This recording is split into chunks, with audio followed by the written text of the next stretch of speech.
All right, today we're going to talk about the degraded cycle. It's something that all leaders, and I'm referring to coaches, I'm referring to parents, community leaders, whatever it may be, athletes, especially modern athletes, have to pay attention to.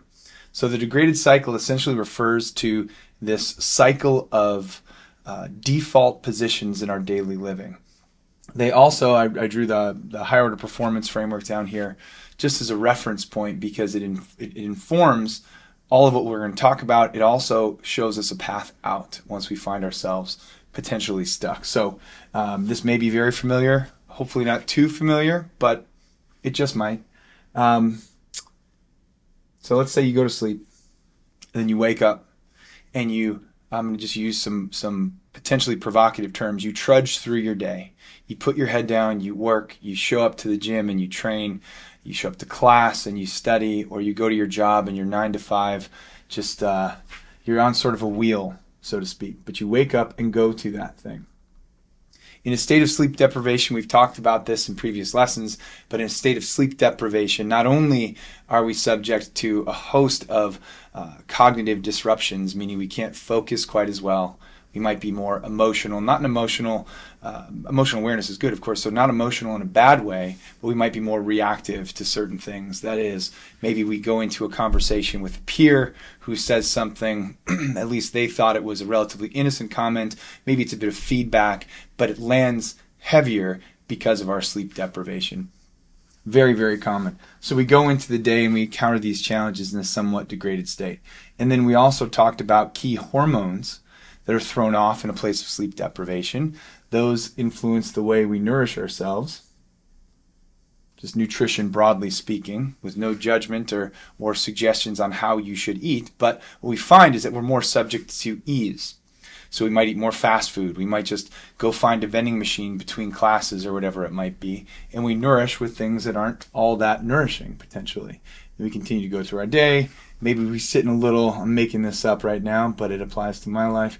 Maybe you sit in a little bit of traffic on the way home, frustrated, self-talk, it might be going haywire. You come home, you try to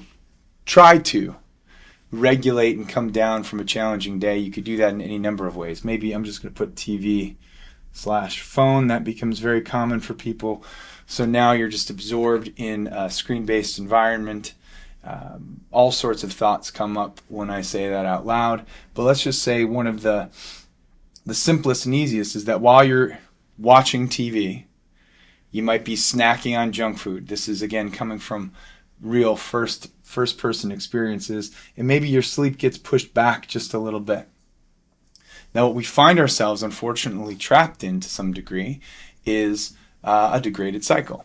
So now our sleep is continually deprived. We're nourishing ourselves not as thoughtfully as we'd like. And by the way, let me just go ahead and add into this. Caffeine, nicotine especially, has become popular recently.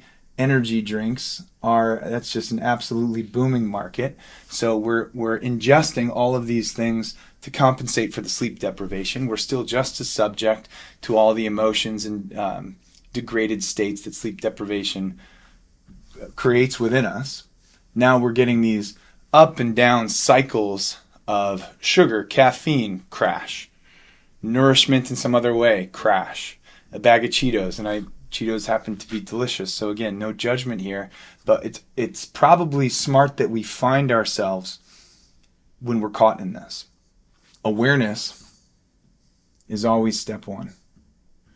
We've said it before, we'll say it again, just to become aware of the cycles that we find ourselves falling into, how that potentially impacts the way that we are operating, and then asking ourselves this important question, practical mindfulness once again, does my behavior match my goal? Okay, it's a judgment-free appraisal of just outcomes after we've become aware. So we bring awareness to our situation. We might find ourselves in some version of a degraded cycle. The question then is what to do about it. Now, before I say what to do, I heard a great and interesting term recently that we should probably all be aware of. Revenge bedtime. Revenge bedtime. It's intense. It sounds intense. What it essentially refers to is this section of our day, when we've given most of ourselves to something else, we try to grab some time back for ourselves. That is, I wonder if this sounds familiar to people, that is when we stay up too late. Or even though we know sleep is good for us, we extend our bedtime by another hour or two just because we're scrolling through social media or watching a movie or watching one more episode of insert reality TV show title here. Revenge bedtime. So we try to find this space for ourselves, and then the wheel keeps turning. So the question that people have is, once I bring awareness to this, once I recognize that I'm in some version of a non-optimal cycle, what do I do? And I would suggest that all we have to do is, okay, does my behavior match my goal? What's the goal? So bring that back front of mind. Bring awareness to the whole cycle. And then just very briefly, try to step out of it. And the question often is how. And that's why I have the framework in the back corner. One of the easiest ways to step out of a degraded cycle is to pick one of the pillars down at the bottom here. Eat, move, sleep. Just pick one. Okay? And focus on that one. I truly believe that one of the most powerful blocks in the entire framework of our highest order of performance is sleep. So I'll put sleep up just as an example. It doesn't have to be the one you choose. If you decide that sleep is going to be one of the components that helps break you out of this degraded cycle, I want you to pick a sleep opportunity. Sleep opportunity. Because it's one of the easiest to control of the whole thing. You can't always determine whether or not the neighbor's dog is going to bark at night. You can't always decide for sure that you are going to get adequate rest throughout your sleep opportunity. Opportunity refers simply to create a block of time where you are in bed trying to sleep. So let's call it, I'm going to say 10 hours just to be really optimistic. And if you are an adolescent or if you're in college, especially the early years of college, the CDC, the National Sleep Foundation, we're recommending big sleep opportunities. So if you can aim for 10 hours, like an Olympian might, and often Olympians do aim for 10 hours, if you can aim for 10 hours, maybe you don't always get it exactly right. Maybe you only get 9 hours.